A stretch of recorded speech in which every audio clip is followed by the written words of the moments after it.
સતાનંદ સ્વામી આ શ્લોકનો ભાવ સમજાવતા કહે છે કે ધર્મને અર્થે પણ ચોરી ન કરવાની આજ્ઞા છે, તો પછી પોતાના કુટુંબના ભરણ પોષણ માટે કે પોતાના કંઈક અંગત સ્વાર્થને માટે તો ક્યારે ચોરી કરવી જ નહીં. ધર્મ કાર્યને અર્થે પણ ચોરી કરવાની શાસ્ત્રોમાં ના પાડેલી છે. એટલે પોતાને અર્થે કે પરિવારને અર્થે તો ક્યારે ચોરી થાય નહીં. હવે ચોરી એટલે શું? ચોરી કોને કહેવાય? જો કે બધાને ખબર છે, પણ છતાંય આ શ્લોક ચોરી ન કરવા ઉપર છે, એટલે ચોરનું કર્મ કહેવાય કે ને ચોરી કેને કહેવાય તો આપણે સમજવું પડશે ને. હા, નકર ઘણી વખત માણસો ચોરી કોને કહેવાય એ સમજતા ના હોય એમ. પણ અહીંયા કને બહુ સરસ વ્યાખ્યા આપે છે સતાનંદ સ્વામી કે ધણીની હાજરીમાં, હા બરજો, ધણીની હાજરીમાં બલાત્કાર એટલે કે હઠાત, ધણીની મરજી નથી છતાંય આપણે બાય ફોર્સ એની કોઈ પણ વસ્તુને લઈ લઈએ તો એને પણ શાસ્ત્રમાં ચોરી જ કહેલી છે. અથવા તો ધણીની ગેરહાજરીમાં આપણે એની કોઈ પણ વસ્તુને લઈ લઈએ તો એને પણ ચોરી કહેલી છે. તો નોર્મલી આપણા મનમાં જે આમાં બીજા નંબરની વ્યાખ્યા એને આપણે ચોરી સમજીએ એમ કે ભાઈ કોઈ હાજર નથી ને આપણે લઈ લીધો તો ચોરી કીધી. પણ હાજર હોય ને આપણે બાય ફોર્સ લઈ લઈએ તો આપણે એને ચોરી નથી સમજતા, સમજી રહ્યા.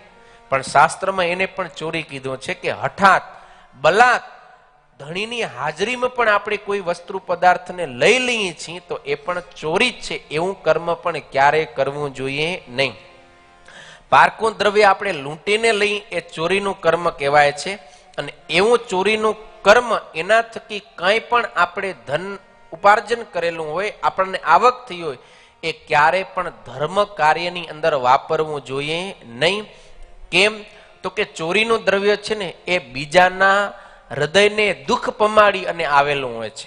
કારણ કે જેણે મહેનત કરીને કમાણી કરી હોય એનું ધન ચોરાઈ જાય, લૂંટાઈ જાય તો એ વ્યક્તિ બહુ દુઃખી થાય છે. એટલે એ દ્રવ્ય દૂષિત થયેલું છે ઓના હૃદયના દુઃખ દુભાવાથી. એટલે એ ધર્મ કાર્યમાં પણ આપશે ને તો એના વડે આપનારને, ચોરી કરી અને આપનારને કંઈ ફાયદો થશે નહીં. કારણ કે અન્યાયનું દ્રવ્ય છે. ચોરીનું દ્રવ્ય ક્યારે પણ ધર્મ કાર્ય માટે યોગ્ય કહેલું નથી. એ અનીતિનું દ્રવ્ય છે, માટે ધર્મ કાર્યમાં ન વાપરવું.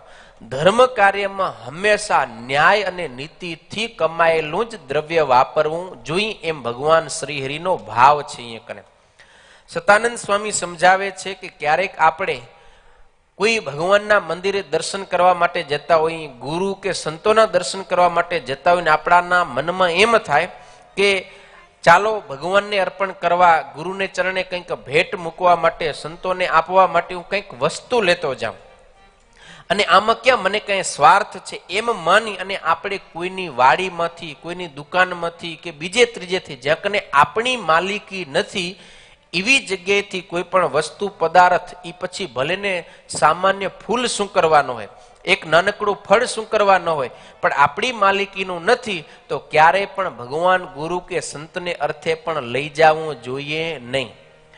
પારકું દ્રવ્ય આપણે લઈ અને ભગવાનને કે સંતને, ગુરુને ચરણે અર્પણ કરશું તો એનેથી આપણને કોઈ પણ પ્રકારના ફળની પ્રાપ્તિ નહીં થાય. કારણ કે આપણી માલિકીનું નથી. એનું જે કંઈ પુણ્ય કર્મ છે એ એના માલિકના ખાતામાં પડશે અને આપણા ખાતામાં શું આવશે? પાપ આવશે. કયું? તો કે જે ચોરી કરવા રૂપ આપણે કર્મ કર્યું એ પાપ ચોરી કરનારના ખાતામાં પડશે. ભલે ને ભગવાનને ચરણે ભેટ ધરે છે તોય એ ભેટ ધરી એટલે એનું ફળ કેને મળશે? એના મૂળ માલિકને. અને ચોરી કર્યાનું કર્મ ચોરે કર્યો છે જેને ભેટ ધરી એને તો પાપ જ મળશે. માટે ક્યારેય પણ ભગવાનને અર્થે, સંતને, ગુરુને અર્થે, ધર્મ કાર્યને અર્થે પણ ચોરી કરવી જોઈએ નહીં.